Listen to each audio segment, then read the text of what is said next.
अस्सलामुअलैकुम। कैसे हैं आप लोग? सब खैरियत से हैं? उम्मीद करता हूँ आप लोग सब खैरियत से होंगे। मैं भी अल्लाह तबारक व तआला के फजल व करम से और उसकी तौफ़ीक़ व इनायत से बिल्कुल ठीक हूँ। करोड़ों लाखों अरबों दुरूद हो नबी करीम सल्लल्लाहु अलैहि वसल्लम की ज़ात अतहर पर, जिनकी रहमत पूरी कायनात में फैली हुई है।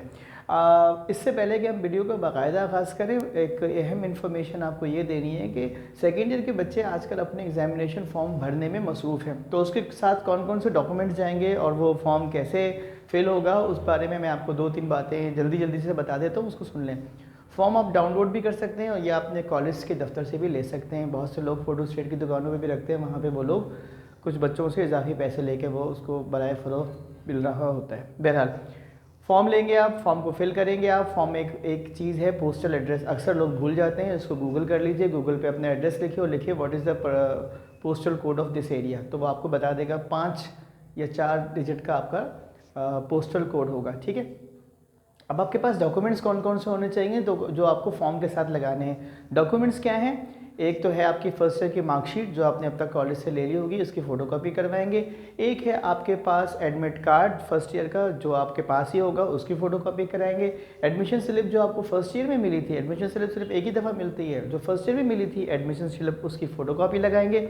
एक तस्वीर आप लगाएंगे और इसके अलावा आप नेट से BIK की वेबसाइट से अपना एनरोलमेंट कार्ड को डाउनलोड करके इसकी भी एक अदद फ़ोटोकॉपी लगवाएंगे, क्योंकि ठीक है, क्योंकि आजकल जो एनरोलमेंट कार्ड हैं वो भी ऑनलाइन आते हैं। जैसे आपने फॉर्म भी ऑनलाइन जमा करवाए थे, तो एनरोलमेंट फॉर्म भी ऐसे ही आएंगे। तो मैं फिर रिपीट कर देता हूँ। एग्जामिनेशन फॉर्म के साथ आप लगाएंगे मार्कशीट की photocopy, admit card first year की photocopy, admission slip first year की फ़ोटोकॉपी, एनरोलमेंट की एक अदद फ़ोटोकॉपी और एक तस्वीर, और उसके बाद जाके अपने कॉलेज में जमा करवा देंगे, ठीक है। आगे चलते हैं, आज देखते हैं आज कौन सी वीडियो बना रहे हैं। फर्स्ट ईयर का मैथमेटिक्स है, ज़रा सा बीच में ब्रेक आया था, मैंने केमिस्ट्री की वीडियो डाल दी। केमिस्ट्री पे बहुत अच्छे व्यूज़ आए, जज़ाकल्लाह, अल्लाह ताला आप लोगों को खुश रखे। आज हम फर्स्ट ईयर में जो एक्सरसाइज है वो है 4.6 चैप्टर नंबर 4 में, और इसमें आज हम एक सवाल करने जा रहे हैं क्वेश्चन नंबर 2 का पार्ट नंबर 3, ठीक है। तो इसमें हम GM निकालना सीखें। वैसे तो हमने GM निकालना सिखाया हुआ है, लेकिन इसको एक मरतबा और इसका एक पार्ट सॉल्व कर लेते हैं। तो ये सवाल आपके पेपर के लिहाज से भी बहुत ज़्यादा इंपॉर्टेंट है। तो फर्स्ट ईयर का मैथ है, क्वेश्चन नंबर 2 में कहता है इंसर्ट करना है हमने क्या, 4 GM, ये पार्ट 3 है।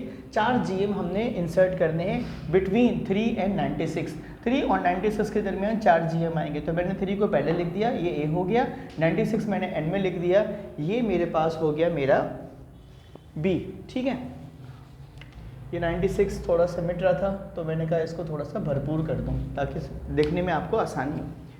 A मेरे पास फर्स्ट टर्म है 3, B मेरे पास लास्ट टर्म है 96, N मेरे पास 4 है। मुझे 4 GM निकालना है ना, ये 4 जो था ये N था, ठीक। R कॉमन रेशो मुझे निकालना है। कॉमन रेशो का फार्मूला क्या होता है, B/A पावर 1/n+1। B है 96, A है आपके पास 3 से 96 को काट दें तो ये जाएगा 32। N है आपके पास 4, इसमें 1 ऐड करेंगे तो हो जाएगा 1/5। अच्छा भाई देखो, अब मैंने क्या किया है, इस पावर 5 को ना ख़त्म करना है। तो मैंने 2 की पावर 5 भी 32 होता है, कैलकुलेटर में करके देख लीजिएगा। तो मैंने क्या किया, 2 की पावर को लिया है 5, ये भी 32 के बराबर है। 5 से 5 मेरा क्या हो जाएगा बेटे, कैंसिल हो जाएगा, और मेरे पास R क्या आ जाएगा 2।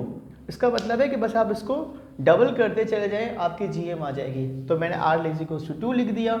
Hence the 4 GMs are, G1 AR के बराबर है 3 × 2, G2 AR का स्क्वायर 3, ये तो A, ये कभी तो चेंज नहीं होगा, R के ऊपर स्क्वायर लग जाएगा। 2 का स्क्वायर 4 होता है, 4 3 = 12, ठीक है जी। अब देखिए ये क्या हो जाएगा आपके पास, G3 AR की पावर 3 × 2 की पावर 3, ये 8 हो जाएगा, ठीक है जी। 8 3 = 24 हो जाएगा, ठीक है बेटा।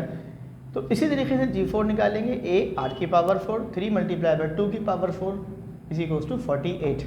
तो देखो हमको क्या, हमें पता चल गया, 3 को मल्टीप्लाई किया, 3 को डबल किया, तो ये आपके पास क्या हो जाएगा, 3 को आपने 2 से मल्टीप्लाई कर दिया ना, 2 के तो ये आपके पास क्या आ गया 6। फिर 6 को आपने क्या किया, मल्टीप्लाई किया, 6 को आपने फिर 3 को मल्टीप्लाई किया 2 की पावर 2 से। इस तरह से आपके पास GM आ गया 6 12 24 48, यानी ये डबल होता चला गया। तो G1 आ गया 6, G2 आ गया 12, G3 आ गया आपके पास 24 और G4 हो गया 48। हमेशा की तरह मैं बताऊंगा, I am professor Syed Athar Ali, teaching at Gulistan Jauhar. My YouTube channel is Syed Athar Ali official. Subscribe कीजिए, लाइक कीजिए, चैनल को अपने कमेंट से नवाजिए और शेयर कीजिएगा। अल्लाह हाफ़िज़।